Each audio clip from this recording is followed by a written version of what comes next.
Hi, how do you deal with your disappointments? In life, oftentimes we go through disappointments, especially during this pandemic. So, when we are disappointed that things didn't go our way, things that we wanted to see happen didn't happen, how do we deal with that? So that's what I want to talk about today. So I'm Reverend Emmanuel. In this channel, I like to talk about theology, culture, and spirituality. And this video is on the series of quarantine spirituality that I've been doing, where I've been focusing on specific topics for different weeks. So today the topic is dealing with disappointments. So Eric Fromm is a psychologist. He says oftentimes people's psychological health is determined by how people deal with their disappointments. If somebody doesn't deal with their disappointments in healthy ways, then it kind of manifests itself either in a form of aggression or anger towards other people, the world, or even themselves, or other times even a sense of wanting to just quit everything, the extreme case of that being depression or even suicide. The Center for Disease Control here in the States did a survey of young adults, people between 18 and 25. What they found is, within this age group, people between 18 and 25 years, in the past month, 25% of them said they seriously considered suicide. When you look at the world, you see so much violence and aggression all over the place. Again, what we see here is the sense of people being unable to deal with disappointments. Here's the important point. If you cannot deal with your disappointments in emotionally healthy ways, your disappointments will define you in emotionally unhealthy ways. And that's what we see happening around us, whether it's the aggression, anger, and violence, or the wanting to quit, or the depression, or the desire for suicide. So, within this context, how do we deal with the disappointments? When we look at psychologists or psychology or even kind of different philosophical traditions, oftentimes when you face a disappointment, the answer that is given is you figure out a way to accept the disappointment and move forward. Elizabeth Kluber-Ross wrote a book called On Dying, in which she ultimately says, when you process through disappointments, you go through multiple stages, but ultimately you come to a stage of acceptance. You accept it, and then you move on. If you look at Stoic philosophy, again, it's the same thing. When life is filled with disappointment, and when you face disappointment, figure out a way to accept it. Call it fate, call it something. Figure out a way to accept it and move on. The Christian way of dealing with disappointment is very different. It's about not just saying accept it and move on. It is about inviting God into it. What does that look like? The Christian way of disappointment first starts with expressing our disappointment. We call it lament.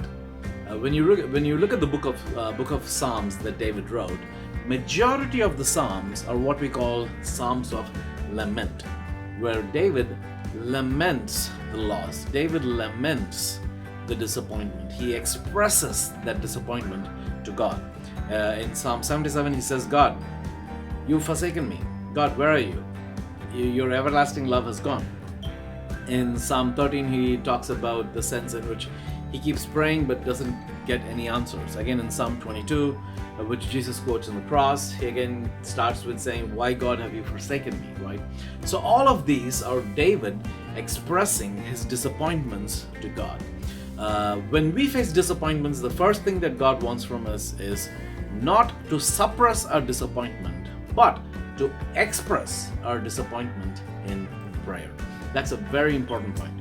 You want to express what is it that you lost, and what was the pain that it cost you. David did a lot of crazy things in his life. He did a lot of wrong things in his life. But still, God called him a man after his own heart, because David was very good in coming to God with his disappointments. So even in our own life, whether we've the disappointment we are facing is the loss of a job, God forbid a loss of a life, or a loss of a dream that we had, whatever it is, bring that pain, loss, and disappointment as a form of a lament to God in prayer, right? So when we do that, what happens? Nicholas Wolstorff is a philosopher. He wrote a book called The Lament, A Lament for a Son. He lost his son when his son was about in his mid-20s, and he said when his son died, that changed him. It changed him from the person that he was. He couldn't see himself as who he was. And as he was going through and dealing with the disappointment of the loss of his son, he says there is a point at which, this is a quote from his book, he says, "Through the prism of my tears, I see a suffering God." He's talking about Jesus dying on the cross, right? "It is said that none can behold his face and live."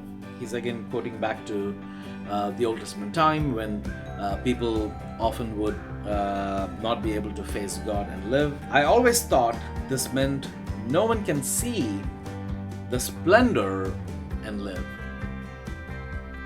A friend said perhaps it meant no one could see the sorrow and live. Perhaps his sorrow is his splendor. So what's going on here? As Nicholas Wolstorff is dealing with the death of the son, the disappointment of that, and he's praying to God in it, he gets a deeper glimpse of God, right? And at that point, he gets a sense of who God is to him in his suffering. He sees God as someone who actually suffers alongside him, and he sees God as someone that is taking upon his sorrow in himself. In fact, that's what happens with Jesus too, right? In the prophecy about Jesus' death, Isaiah 53 says he was a man of sorrows, right?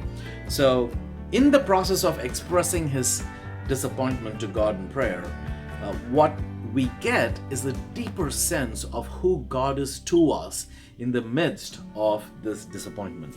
And when we get that deeper sense of who God is to us in the midst of our disappointment, that ultimately moves us to hope.